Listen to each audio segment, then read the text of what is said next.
Welcome. In this video I will show you how to turn on eye saver mode on your Samsung ViewFinity S6.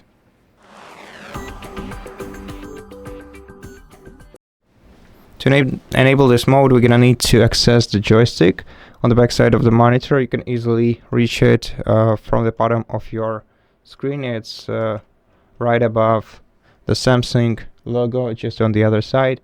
Press it once to open this menu, then navigate up to select the main menu, and here on the sidebar, using up and down movements, select eye care and press your joystick once, and here you can enable eye saver mode or adaptive picture.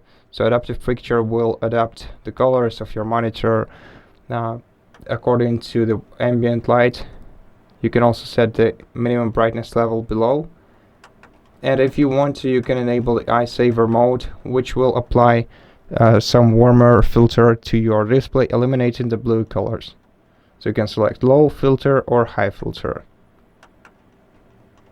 And then to exit this menu, just press drag the joystick to the left 2 times. And that's how we do it. So thank you so much for watching this video. If it helped you, please consider subscribing to our channel. Leave us a like and a comment below, and I'll see you in the next one.